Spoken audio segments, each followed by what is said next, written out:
This actually happened. There are records that prove it. What no one could explain is what came next. The Cecil Hotel, Los Angeles, a place with a long and dark history, a history that would soon gain another chapter. In early 2013, a 21-year-old Canadian student named Elisa Lam checked in. She was traveling alone, exploring the West Coast, documenting her journey on her blog. For a few days, her trip seemed normal. She posted about her experiences, bought souvenirs for her family, and kept in regular contact with them. Then, on January 31st, the communication stopped. Elisa Lam had vanished. Initially, her disappearance was treated as a missing person case. The Los Angeles Police Department began their investigation. They searched her hotel room and the immediate vicinity. Sniffer dogs were brought in, but they lost her scent inside the hotel itself, suggesting she never left the building. Flyers with her face were posted around the city. The story gained some local media attention, but there were no leads. Days turned into weeks. The public grew more and more invested, with online communities and amateur sleuths trying to piece together her last known movements. The police, facing increasing pressure and a complete lack of progress, decided to release a piece of evidence that would turn this strange case into an international obsession.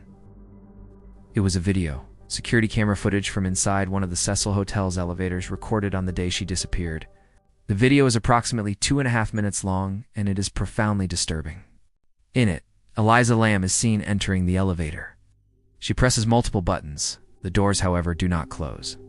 She cautiously peeks out into the hallway, looking both ways as if hiding from someone.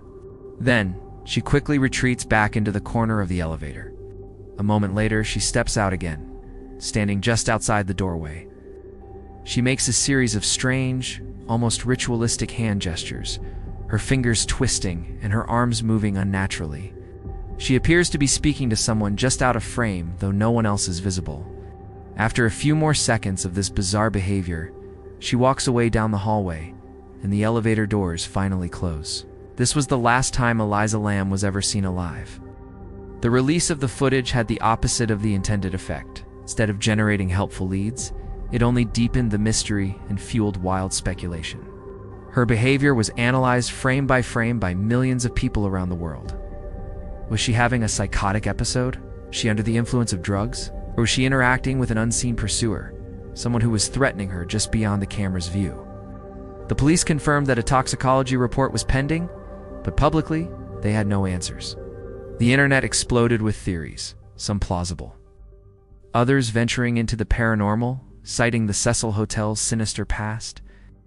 The mystery of her disappearance was now overshadowed by the enigma of her final moments. Meanwhile, back at the Cecil Hotel, something else was happening. Guests had begun to complain, reported low water pressure in their rooms. Some mentioned that the water had a strange, dark color and an unpleasant, sweetish taste. For over 2 weeks, these complaints were logged. On the morning of February 19th, a maintenance worker was sent to the roof to investigate the hotel's water tanks. The roof was a restricted area, locked and equipped with alarms. The tanks themselves were massive cylinders, over 8 feet tall, and covered with heavy, difficult tooth-open lids. The worker noticed that the lid on one of the main tanks was ajar. He climbed up to look inside. There, floating in the dark water, was the body of Elisa Lam. The discovery was horrifying. Her body had been in the tank for 19 days, decomposing in the very water that guests and residents had been using for drinking and bathing. The Los Angeles County Coroner's Office conducted an autopsy. They found no evidence of physical trauma, no signs of assault. Her toxicology report found traces of her prescription medication, but no illegal drugs or alcohol that could explain her behavior. The official cause of death was ruled as accidental drowning, with bipolar disorder listed as a significant contributing factor. The case was officially closed, but the ruling created more questions than it answered. It left the core of the mystery entirely unexplained. How did she get to the roof? The doors were locked and alarmed, and hotel staff said the alarms never went off. If she did somehow get there, how did she climb into the tank? It was an 8-foot-tall structure with no external ladder. She would have needed help or incredible physical strength.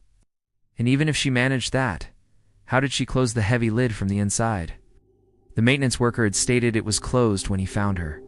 Furthermore, her body was found naked, Her clothes, the same ones she was wearing in the elevator video, were found in the water beside her. Her phone was never recovered. The police report concluded she had a bipolar episode, climbed into the tank herself, and drowned. They theorized she took off her clothes to be lighter in the water, but this explanation doesn't align with the physical realities of the scene. The lid was heavy, the climb was high, and the alarms were silent. The footage remains the only clue to her state of mind, a silent film of fear and confusion. Was it a tragic accident fueled by a mental health crisis? Or was there another person involved? Someone who was never seen, never caught, and never identified.